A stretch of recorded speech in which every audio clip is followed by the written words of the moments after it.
মক্কার কাফেরদের এক সর্দার উকবা ইবনে আবি মুঈত, এই নাফরমান একদিন নবীজির সামনে তার মক্কার কুরাইশদের উপস্থিতিতে নবীজি তার ঘরে গেছিলেন, মেহমানদারি দাওয়াত দিছে। তো সবাই হাত ধুইছে খাইতে, নবীজি হাত ধোয় না। উকবা বলতেছে, মুহাম্মদ হাত ধুচ্ছ না কেন? নবী বলে, চাচা আমি হাত ধুইব না, খাবার নেব না যদি আপনি কালেমা না পড়েন। উকবা বলে, হায় মুহাম্মদ, তুমি তো আমার আটকায় দিলা, এখন যদি মেহমান ফিরাই দেই তোমাকে তাহলে গোটা মক্কায় ছিচি পড়বে। সর্দারের ঘর থেকে মেহমান না খেয়ে চলে গেছে, এটা তো আমি সইতে পারি না। যাও কালেমা পড়ে নিলাম। কালেমা পড়ছে, পরে নবীজি খানা খাইছে, নবীজি চলে গেছে।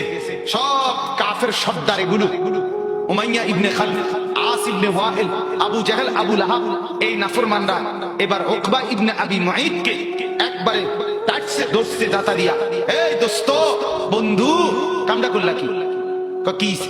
একসাথে বন্ধুত্ব, একসাথে চলি ফিরি, আজকে এত বছর একসাথে বন খাই, একসাথে বিড়ি খাই, একসাথে গপ মারি, একসাথে বাইশের বেড়িতে দিকে পিছিয়ে পিছিয়ে হাঁটি, আজ এতদিনের সম্পর্ক আমরা সব সিটারি একলগে করি, সব বাটফারি একলগে করি, তুমি কামটা কি করলা? এতগুলো বন্ধুর ইজ্জতের দিকে না তাকাইয়া মুহাম্মদের কালেমা পড়ে ফেললা। দোস্ত মনে তো চাইছিল না, বিপদে তো পড়ছি, তোমরাই দেখছো।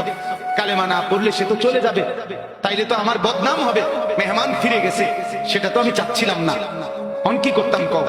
যদি বন্ধুত্ব টিকাইতে হয় আমাদের সাথে, তাইলে এখন গিয়া মুহাম্মদের সামনে নিয়ে গিয়া থুতু মারবা আর মুহাম্মদের কালেমা মুহাম্মদকে ফিরাই দিবে। এই জানোয়ার, এই বেঈমান গেছে ঠিকই, গিয়া রাসূলুল্লাহ সাল্লাল্লাহু আলাইহি ওয়াসাল্লামের সামনে থুতু মেরে এরপরে বলছে, মুহাম্মদ তোমার কালেমা তোমাকে ফেরত দিন। কোরআনে আল্লাহ সূরা ফুরকানের মধ্যে বলছে, ইয়াউমা ইয়াআদ্দু যালিমু আলা ইয়াদাইহি, নাফরমান অচিরেই তুই কিয়ামতের দিন এই বন্ধুর পাল্লায় পড়ে আমার নাফরমানি করে কারার কারণে এই আঙ্গুল দিয়া, এই দাঁত দিয়া আঙ্গুলে কামড়াইবি, কামড়াইতে কামড়াইতে ছিঁড়ে ফেলবি নাফরমান। আফসোস করে বলবি, ইয়া ওয়াইলাতা লাইতানি লাম আত্তাখিজ ফুলানান খলিলা, হায় মন্দ কপাল, যদি সেই নাফরমানকে বন্ধু না বানাইতাম। আজকের নওজোয়ানের বরবাদির মূল কারণ অসৎ বন্ধু, অসৎ সঙ্গী, অসৎ প্রেম, অসৎ লোভ। সঙ্গী নষ্ট করে দিচ্ছে হাজার হাজার যুবক, হাজার হাজার মেয়েকে, হাজার হাজার বোনকে অসৎ সঙ্গী চিরতরে অন্ধকারের ভিতরে ঢুকাই দিচ্ছে।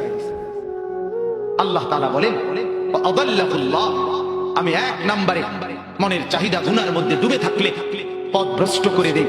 দুই, ওয়া খাতামা আলা সামঈহি ওয়া কলবি, অন্তর এবং দিল, এই অন্তর এবং কান, এই দুইটার মধ্যে মোহর মেরে দেই, মোহর একবার সিল মেরে দেই, এই দ্বিতীয় শাস্তি। তৃতীয়, ওয়া জাআলা আলা বাসারিহি গিশাওয়া, চোখের উপরে পর্দা ফেলে দেয়। তাহলে এক, পথ ভুলায় দেয়। দুই, কান এবং অন্তর মোহর মেরে দেয়। তিন, চোখের সামনে পর্দা ফেলে দেয়।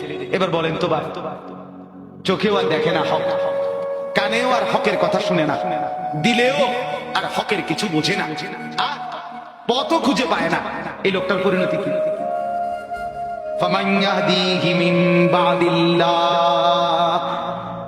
এবার রব্বুল আলামিন বন্ধুকে বলে, বন্ধু আমি নিজেই যাকে পথ ভুলায় দিলাম, দীর্ঘদিনের গুনাহ নাফরমানি, মনের চাহিদার খেয়াল খুশি মতো চলার কারণে আমি যার কান আর অন্তর মোহর মেরে দিলাম, আমি যার চোখে পর্দা ফেলে দিলাম, বন্ধু এবার বলেন তো আমি আল্লাহকে বাদ দিয়ে তাকে হেদায়েত কে দিবে?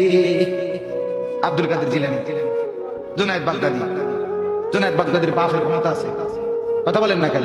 হেদায়েত দেয় কে? বলেন না কে? যিনি দিবে নাফরমান, তোকে তো তিনি ধাক্কা দিয়া ফেলে দিছে, তাকে তো তিনি মোহর মেরে দিছে, তাকে তো চোখে পর্দা ফেলে দিছে, এবার হেদায়েত দিবে। এই স্টেজে যদি 100 আব্দুল কাদের জিলানীও আসে, কান্দে, চিৎকারে, আল্লাহর কসম তোমারে তো আর কেউ বদলাইতে পারবে।